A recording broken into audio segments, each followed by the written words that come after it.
بسم الله الرحمن الرحيم. ولو باء إلى هذه الآجال ثم تراضيا بإسقاط الأجل قبل أن يأخذ الناس في الحصاد والدعاس وقبل قدوم الحاج جاز البيع أيضا. اوپر یہ بیان کیا تھا کہ لا يجوز البيع إلى قدوم الحاج، کہ حاجیوں کی واپسی تک ثمن کی ادائیگی اگر ہو تو بیع جائز نہیں ہے، کیونکہ ثمن کی ادائیگی کی میعاد معلوم ہونی چاہیے. تو ایسے ہی اگر کسی نے کہا جب بیع ہو گئی اور مشتری نے کہا کہ یہ ثمن ہم اس وقت ادا کریں گے جب کھیتی کٹے گی یا جس دن جو ہے وہ گیہوں وغیرہ کی دوائی ہوگی، یا نیروس یا مہرجان یا عیسائیوں کے روزہ یا یہودیوں کی عید کے دن ہم پیسے ادا کریں گے، ثمن ادا کریں گے، تو یہ بیع فاسد ہے، جائز نہیں ہے. لیکن فرماتے ہیں کہ یہ کیوں؟ اس لیے کہ ثمن کی ادائیگی کی میعاد مجہول ہے. تو مبیع یا ثمن کی ادائیگی کی میعاد مجہول ہو تو بیع فاسد ہوتی ہے. لیکن فرماتے ہیں کہ اگر میعاد آنے سے پہلے بائع مشتری دونوں اس پر راضی ہو جائیں کہ ہم ثمن فوراً ادا کر رہے ہیں یا فلاں تاریخ تک ہم ثمن ادا کریں گے، جو جہالت تھی جہالت کو ساکت کر دیں. مثلا یہ کہہ دیا کہ ہم 10 ذی الحجہ کو ثمن ادا کریں گے یا 25 جولائی کو، بہرحال کوئی متعین تاریخ جو ہے ہو جائے، ذکر ہو جائے، یا یہ کہ کہہ دیں ثمن فوراً لے لیجئے. تو اگر بائع اور مشتری ثمن کی تعین پر اور ثمن کی ادائیگی کے وقت اور تاریخ کی تعین پر راضی ہو جائیں تو یہ بیع جائز ہو جائے گی، جو فساد تھا وہ فساد ختم ہو جائے گا. کہتے ولو باء الی هذه الاجال، اگر کسی نے بیچا ان جو ہے ان اوقات تک، مثلا کہا کہ ثمن ہم ادا کریں گے کہ نوروز یا مہرجان یا عیسائیوں کے روزے یا یہودیوں کی عید یا حاجیوں کے واپسی تک جو ہے ادا کریں گے، تو ان میعاد کو اگر ساکت کر اس میعاد تک بیچا اور ثم تراضیا، پھر بائع اور مشتری دونوں راضی ہو گئے میعاد کے ساکت کرنے پر، چونکہ یہ میعاد مجہول تھی. قبل ان یاخذ الناس فی الحصاد والدیاس، کہ لوگوں کے کھیتی کی کٹائی اور دوائی کے شروع کرنے سے پہلے اور حاجیوں کے قافلہ کی واپسی سے پہلے اگر میعاد ساکت کر دیں تو جاز البیع ایضا، تب بھی بیع جائز ہو جائے گی. تو اس لیے کہ وجہ فساد تھا ثمن کی ادائیگی کی میعاد کا مجہول ہونا، اور جہالت کو ساکت کر دیا، ادائیگی کی مدت مقرر کر دیا. تو جب وجہ فساد ساکت ہو گئی تو اب جو ہے بیع جائز ہو جائے گی. وقال زفر لا يجوز، امام ظفر رحمۃ اللہ علیہ فرماتے کہ جائز نہیں ہے. کیوں؟ لأنہ وقع فاسدا فلا ينقلب جائزا، کیونکہ یہ بیع فاسد ہو کر منعقد ہوئی تھی. ثمن کی ادائیگی کی میعاد مجہول ہونے کی وجہ سے بیع فاسد تھی، تو جب فاسد ہو کر کے منعقد ہوئی ہے تو اب وہ جواز کی طرف جو ہے پلٹے گی نہیں. اب اس کی ایک نظیر پیش کر رہے ہیں، وسارا کا اسقاط الاجل فی النکاح الی الاجل. یہ نکاح مؤقت، نکاح الی الاجل سے مراد کہ وہ نکاح جس کی میعاد مقرر ہو. مثلا تم سے میں نے نکاح کیا 1 ہفتے کے لیے، 10 دن کے لیے، 1 مہینے کے لیے، تو اس نکاح کو نکاح مؤقت کہتے ہیں. کہ اگر تمتع کا صیغہ اس میں استعمال ہو تو متع کہتے ہیں، اور اگر میعاد مقرر ہو تو اس نکاح کو نکاح مؤقت کہتے ہیں. تو نکاح مؤقت ہمارے نزدیک جو ہے باطل ہے. اب اگر نکاح مؤقت ہوا کہ میں نے 1 مہینے کے لیے تم سے نکاح کیا، اور نکاح ایجاب و قبول کے بعد پھر شوہر نے کہا کہ میں نے میعاد ساکت کر دی اور یہ نکاح تاحیات کے لیے کیا ہے، فرماتے ہیں کہ تب بھی یہ نکاح صحیح نہیں ہوگا.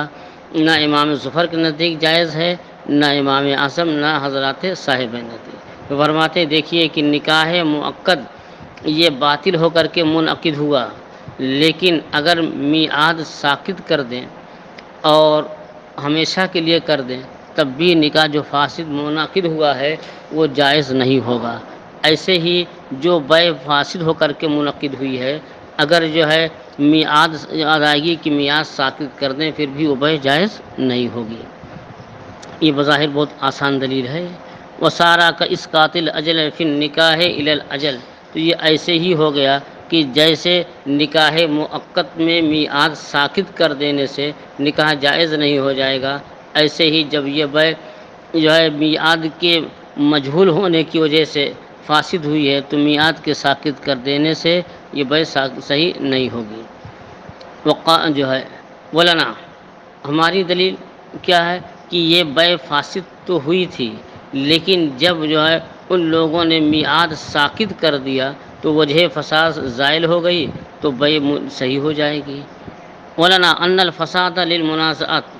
ہماری دلیل کی یہاں جو مذکورہ صورت ہیں اس میں بے فاسد ہوئی تھی کہ نزاع کی وجہ سے، وقد ارتفع قبل تقررہ، اور بے کے مقرر اور ثابت ہونے سے پہلے جو ہے کہ سبب نزاع مرتفع ہو گیا، زائل ہو گیا، تو جب سبب جو ہے نزاع زائل ہو گیا تو بے منعقد ہو جائے گی۔ وَهَذِهِ الْجَهَالَةُ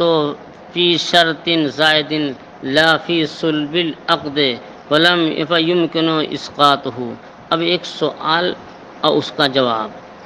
سوال یہ ہے کہ کسی شخص نے ایک درہم کو 2 درہم کے عوض بیچا، تو ایک درہم کو 2 درہم کے عوض بیچا تو یہ بے جائز نہیں، ربا ہے، کیونکہ یہاں ایک طرف 1 درہم اور ایک طرف 2 درہم، تو 1 درہم کے مقابل میں 1 درہم ہو گیا، اور 1 درہم جو خالی عوض ہے یہ سود ہے اور حرام قطعی ہے، تو 1 درہم کو 2 درہم کے عوض اگر بیچے تو یہ بے حرام و گناہ۔ تو اب اگر کسی عالم کے بتانے پر کہ بھائی یہ بے تو فاسد حرام ہے، گناہ ہے، یہ کیوں آپ لوگوں نے کیا، تو اس نے کہہ دیا اچھا ٹھیک ہے، میں نے 1 درہم دیا، مجھے 1 ہی درہم دے، اور 1 درہم کو میں ساقط کر رہا ہوں۔ جب 1 درہم کی بے 2 درہم کی عوض ہوئی اور 1 درہم کو انہوں نے ساقط کر دیا تو بے تو صحیح ہونی چاہیے۔ جو وجہ فساد تھی وہ وجہ فساد کیا ہے، ایک طرف 2 درہم ایک طرف 1 درہم، تو ایک طرف 2 درہم کا ہونا یہی وجہ فساد ہے، تو جب دوسرے درہم کو انہوں نے ساقط کر دیا، 1 درہم کی بے 1 درہم کے مقابل میں ہوئی تو اب بے جائز نہیں ہو جائے گی، تو اس لیے کہ ابتداءً یہ بے باطل ہوئی یا فاسد ہوئی، تو اب جو ہے اگرچہ وجہ فساد زائل ہو جائے بے صحیح نہیں ہوگی۔ تو اب کہتے ہیں دیکھیے وجہ فساد موجود تھی، اور وجہ فساد ساقط ہونے کے بعد جو ہے بے فاسد ہی رہے گی، جائز نہیں ہوگی۔ ایسے یہاں بھی جب میعاد کے مجہول ہونے کی وجہ سے بے فاسد ہو گئی، اگر دونوں میعاد مقرر کر لیں، متعینہ میعاد، اور جو دونوں کو معلوم ہو تو وجہ فساد زائل ہونے کی وجہ سے بے فاسد ہی رہے گی، جائز نہیں ہوگی۔ یہ امام ظفر کی طرف سے اعتراض ہوا، تو اس کا جواب دے رہے ہیں وَهَٰذِهِ الْجَهَالَةُ فِي شَرْطٍ زَائِدٍ، کہتے یہ یہاں سمن تو معلوم ہے، سمن مبی بھی معلوم، سمن بھی معلوم تو بے صحیح، لیکن سمن کی ادائیگی کی میعاد مجہول ہے، تو ادائیگی کی میعاد یہ کیا ہے، شرط زائد ہے،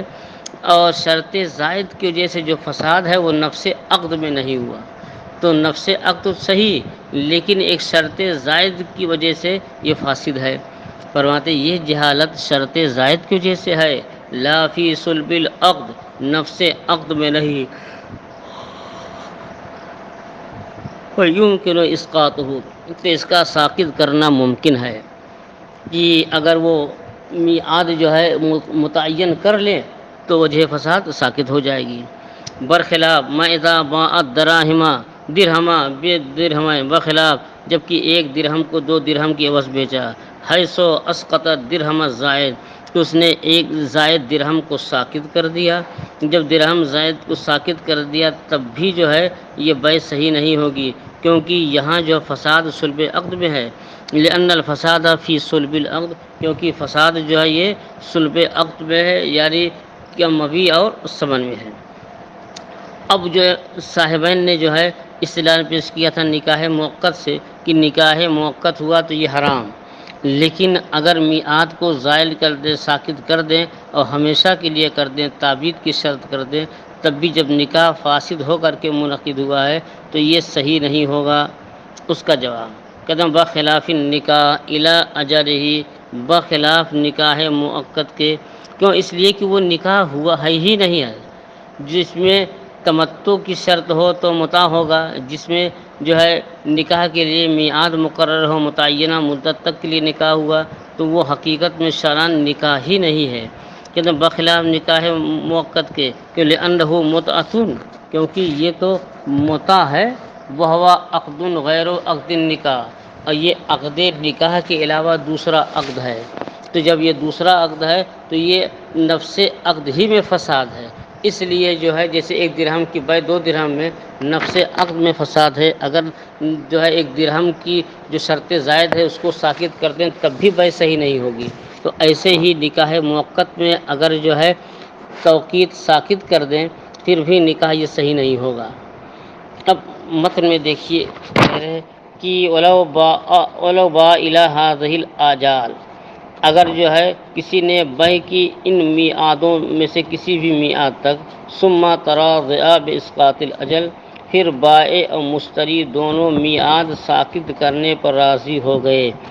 تو میعاد دونوں کی طرف سے کہاں ہوتی ہے؟ میعاد تو ایک ہی طرف سے ہوتی ہے، مثلا بائع نے بیچا اور مشتری نے کہا کہ ثمن کی ادائیگی میں جو ہے حاجیوں کی واپسی کے دن کروں گا،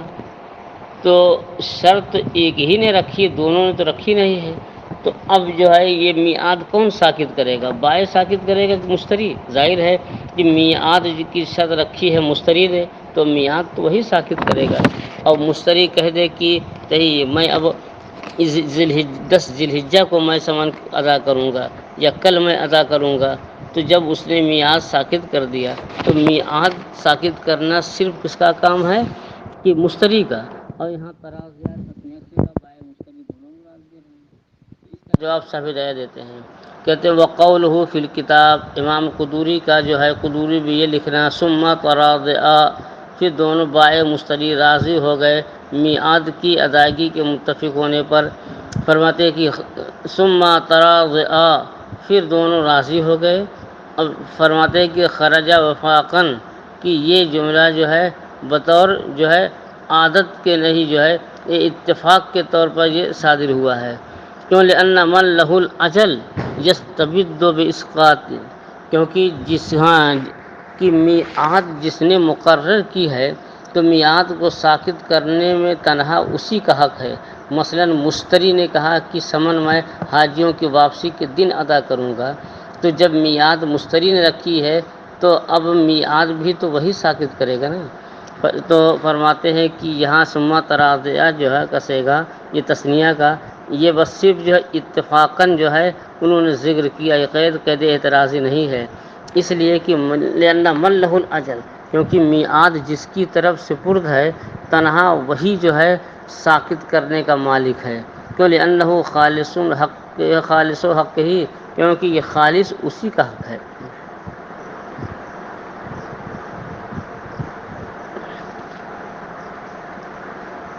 قال ومن جمع بین حر و عبد و شاۃ زکیۃ او میتۃ بطل البیع فیہما، جس نے غلام اور آزاد کو جمع کیا، غلام کی بے صحیح، آزاد کی بے فاسد ہے، بے باطل، تو دونوں کو ایک ساتھ جمع کیا اور جمع کر کے بیچ دیا، کہا کہ ان دونوں کو میں نے آپ کے ہاتھ 1000 میں فروخت کیا، تو امام اعظم کے نزدیک بے باطل، اور ایک ذبح کی ہوئی بکری تھی اور ایک مری ہوئی بکری، تو زید نے کسی مسلمان سے کہا کہ ان دونوں بکریوں کو میں نے آپ کے ہاتھ 2000 میں فروخت کیا، تو یہ بے بھی باطل ہو گئی۔ وہذا عند ابی حنیفہ،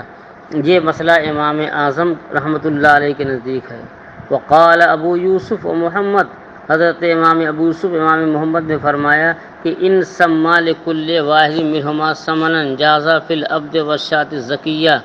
اگر ان دونوں میں سے ہر ایک کا علیحدہ علیحدہ جو ہے کہ ثمن متعین کر دیں تو یہ غلام اور بکری ذبح کی ہوئی بکری میں بھی جو ہے بے جائز ہے اور صحیح ہے۔ کیا مطلب ہوا کہ زید بیچ رہا ہے غلام اور آزاد دونوں کو ملا کر کے، تو دونوں کو بیچا جو ہے 1000 میں مثال کے طور پر، اور اس نے کہا کہ دونوں کو میں نے 1000 میں بیچا، دونوں کی قیمت جو ہے 500 روپے ہے، یہ کہہ دیا کہ اس کی قیمت 600 روپے اور دوسرے کی قیمت جو ہے 400 روپے، ہر ایک کی علیحدہ علیحدہ قیمت جو ہے بتا دیا، تو غلام کی بیع جائز ہے اور آزاد کی بیع باطل ہے۔ تو وہ کہا کہ اس کی قیمت 600 ہوگئی، جو آزاد ہے جو غلام ہے اس کی قیمت 400، تو اب 400 قیمت ہوگی اور جو ہے یہ بیع جائز رہے گی اور آزاد کی بیع باطل رہے گی۔ اور ایسے ہی کہا کہ یہ ذبح شدہ یہ بکری ہے، یہ مردہ بکری ہے، دونوں کو میں نے 1000 میں بیچا، ذبیحہ کی قیمت 600 روپے ہے، مردہ کی قیمت کیا ہے 400 روپے میں، تو ذبیحہ کی بیع صحیح ہے اور اس کی بیع جائز نہیں ہے۔ فرماتے ہیں اور اگر جمع کیا غلام اور مدبر کے درمیان، یعنی غلام اور آزاد کے درمیان، اور ذبح کی ہوئی بکری اور مردار بکری کے درمیان جمع کیا، یعنی دونوں کو ایک ساتھ بیچا،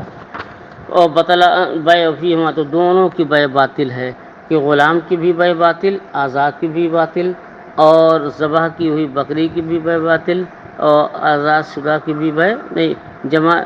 کی اور ذبح کی ہوئی بکری کی بیع باطل اور مردار بکری کی بیع باطل ہے، یہ بیع باطل ہے دونوں کے حق میں امام اعظم رحمۃ اللہ علیہ کے نزدیک،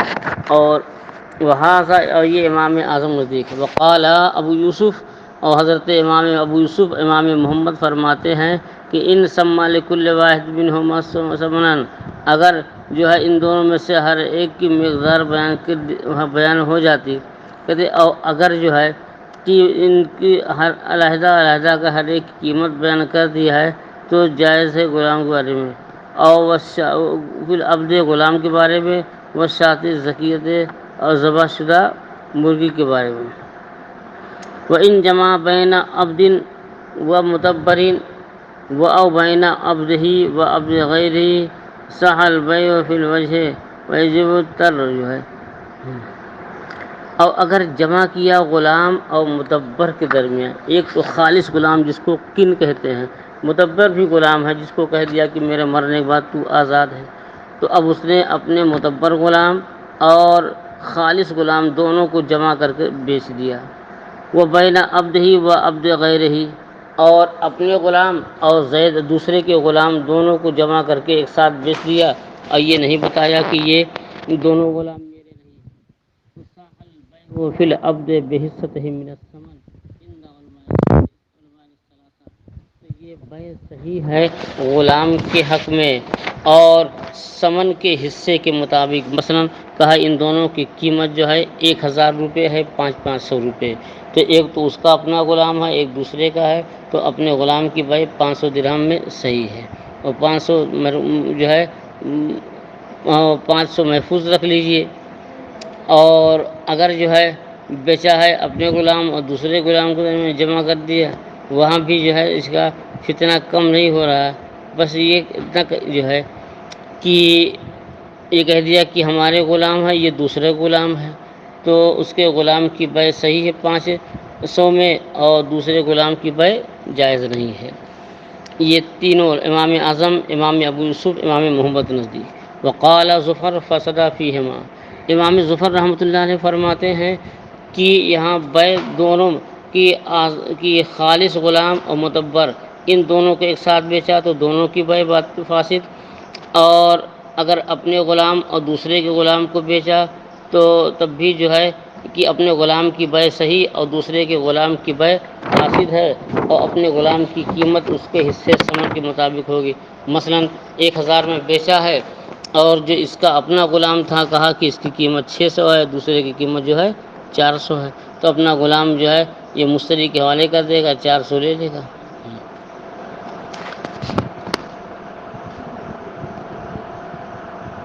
اب متن میں یہ ہے کہ او شاتن زکیتن او ممیتتن کی حلال ذبح کی ہوئی مرغی بکری بیچا اور مری ہوئی بکری، تو کہا مری ہوئی بکری یہ تو دونوں حرام ہی ہے، اگر کسی نے بکری تو ذبح کیا مگر اللہ کا نام قصدن نہیں لیا، جیسے عیسائی وغیرہ ذبح کرتے ہیں کہ اس کو جھٹکا کہتے ہیں کہ بس تیز چھری چلا دیا، کچھ نہیں پڑھتے، وہ متروک تسمیت ماں آمدن کل میت، اور مردے کو جو ہے اور جو ہے کہ وہ متروک تسمیت آمدن کہ قصدن بسم اللہ اللہ اکبر پڑھے بغیر ذبح کیا ہوا جانور یہ مردار کی طرح ہے۔ بکری ذبح کیا لیکن اللہ کا نام قصدن نہیں لیا، یا تو یہ بکری جو ہے وہ بکری ہو مرغی ہو کوئی بھی جانور ہے یہ حرام ہے۔ ہاں، جانور ذبح کرنے کے لیے شرط یہ ہے کہ بسم اللہ اللہ اکبر پڑھ کر کے ذبح کریں۔ ہاں، اگر بسم اللہ اللہ اکبر جو ہے یہ بھول کر کے نہیں پڑھا تو ذبیحہ حلال رہے گا، لیکن قصدن نہیں پڑھا اور کسی عذر سے بات نہیں کی تو یہ جانور حرام رہے گا۔ تو فرماتے ہیں کہ متن میں جیسے ذبح کی ہوئی مرغی اور یا بکری اور مردار مرغی یا مردار بکری کا تذکرہ ہے، تو ایسے ہی بغیر بسم اللہ پڑھے ہوئے قصدن جو ہے بسم اللہ ترک کر کے ذبح کی ہوئی بکری بھی اور مرغی بھی اور کوئی دوسرا جانور بھی یہ مردار ہی کے حکم میں ہے۔ والمکاتب و ام الولد کل مدبر، اور متن میں ہے وہ ان جمع بین عبد و مدبرین، غلام اور مدبر کے درمیان جمع کر کے بیچا، تو متن میں اگرچہ صرف مدبر کا ذکر ہے تو یہی حکم مکاتب کا بھی ہے، یہی حکم ام ولد کا بھی ہے۔ فرماتے ہیں مکاتب اور ام ولد یہ مدبر کی طرح ہے۔ لہ الاعتبار، حضرت امام ظفر قیاس کرتے، اعتبار بمعنی قیاس، الاعتبار بالفصل الاول، فصل اول پر قیاس کرتے ہیں، جیسے غلام اور آزاد کو جمع کر کے بیچا تو دونوں کی بے باطل، تو ایسے ہی اگر غلام اور مدبر کو یا اپنے غلام اور عائشہ صدیقہ کے غلام کو ملا کر کے اگر بیچا تو یہ حضرت عائشہ صدیقہ کے غلام کی بے اس زمانے میں بھی ہے کہ یہ بے جو ہے جائز نہیں تھی۔ فرماتے خود کا قیاس یہ ہے، فصل اول پر مسئلے اول پر قیاس کرتے ہیں کہ غلام اور آزاد کو ایک ساتھ بیچنا یہ جائز نہیں، ایسے ہی غلام اور خالص غلام اور مدبر کو بھی ایک ساتھ بیچنا جائز نہیں، تو اس محلیت البیع منتفیۃ بالاضافۃ الی الکل، کہتے اس لیے کہ محل بیع کا محل ہونا یہ نسبت کرتے ہوئے ہر ایک کی طرف منتفی ہے، کہ جیسے آزاد اور غلام، تو غلام تو محل بیع ہے لیکن آزاد محل بیع نہیں ہے، اور اپنا غلام یہ محل بیع ہے لیکن مدبر یہ محل بیع نہیں ہے، تو بیع اور حلال مرغی یہ محل بیع ہے اور حرام مرغی یہ محل بیع نہیں، تو کہا اسے کہ یہاں بیع کے محلیت کی یہ نفی ہے نسبت کرتے ہوئے کل کی طرف۔ علماء اور حضرات صاحبین کہتے ہیں کہ ان الفساد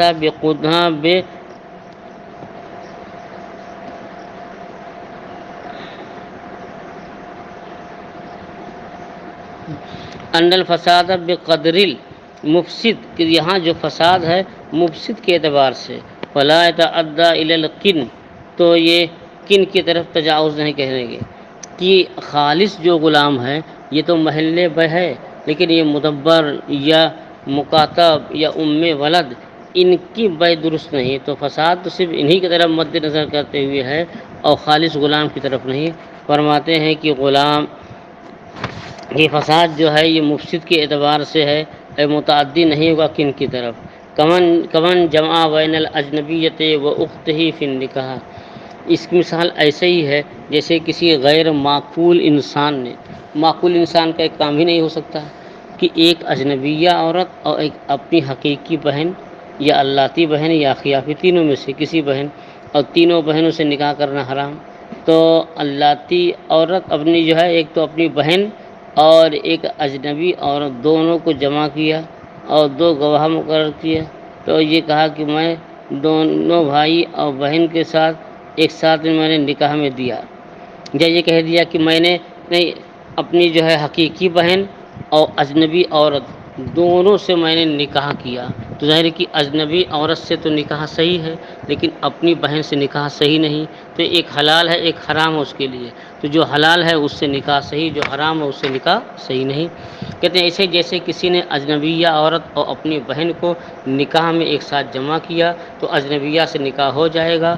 اور اپنی بہن سے نکاح باطل ہوگا۔ ایسے ہی آزاد اور ایسے ہی جو ہے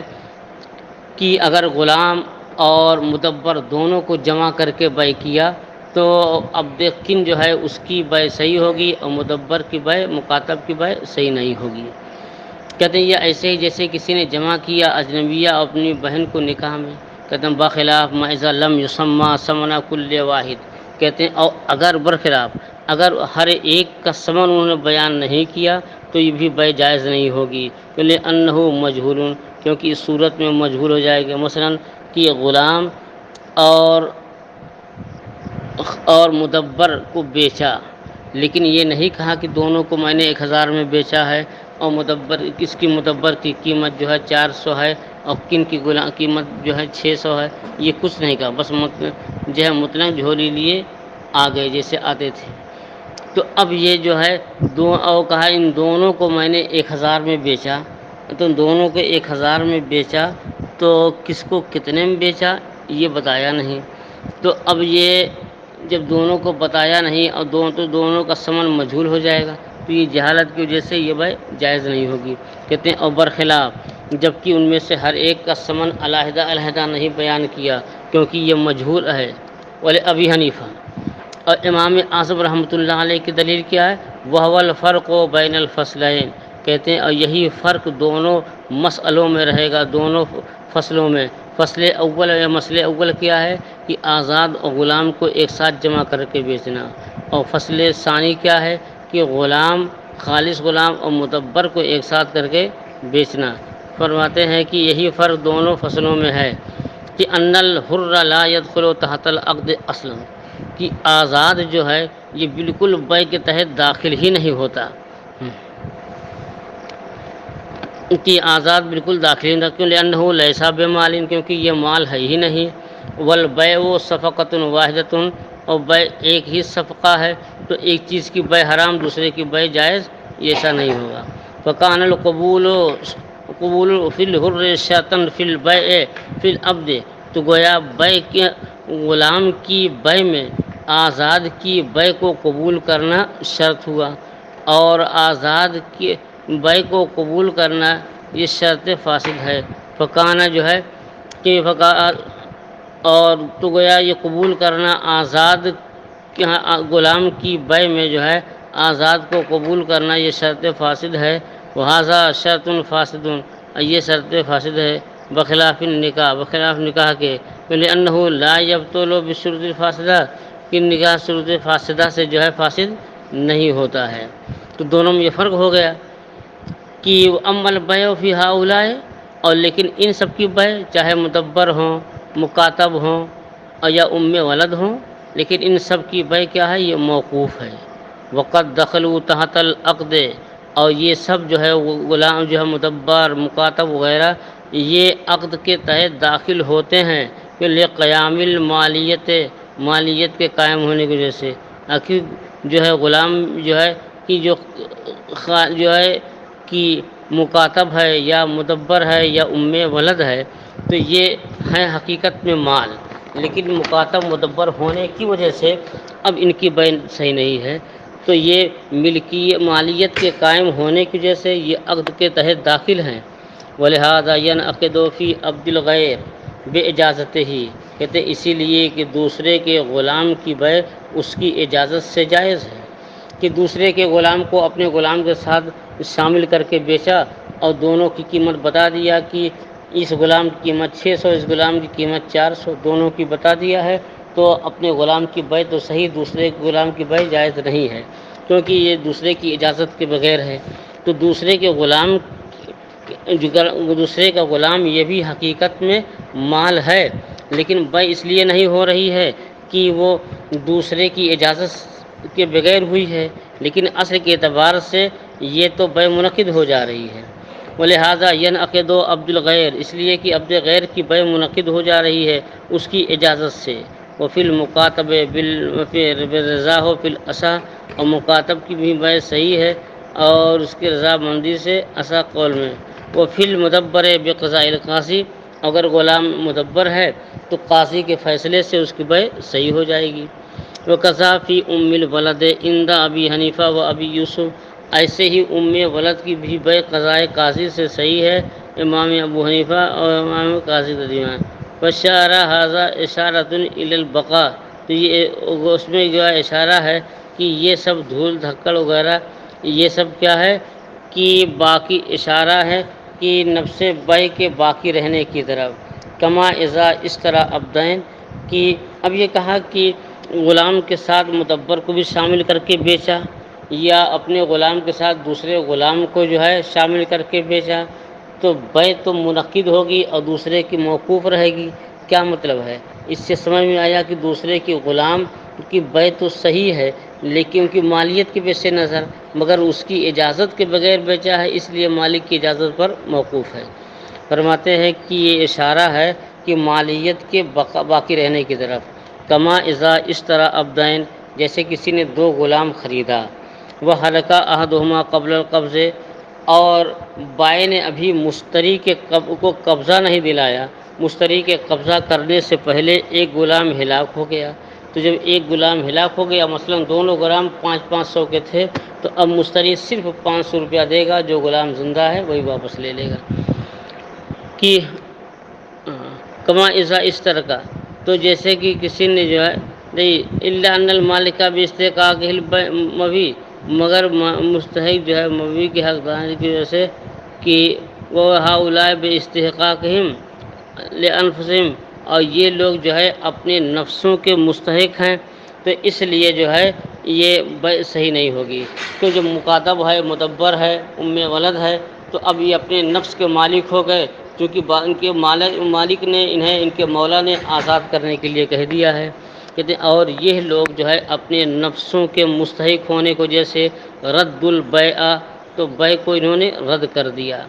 فکان ھذا اشارۃ الی البقاء، تو بے کو رد کرنا یہ گویا اشارہ ہے مالیت کے باقی رہنے کی طرف۔ جیسے کسی نے دو غلام خریدا اور ایک ہلاک ہو گیا بائیں ہی کے پاس اور مشتری کے قبضہ کرنے سے پہلے، تو اب جو ہے مشتری کے قبضہ سے پہلے ہلاک ہو گئے، تو اب یہ بے تو صحیح ہے لیکن اس پر تاوان دینا ہوگا۔ وہذا لا یکون شرطا، کہتے یہ شرط نہیں لے رہا ہوں میں، بل جو ہے فی غیر، اور یہ غیر میں جو ہے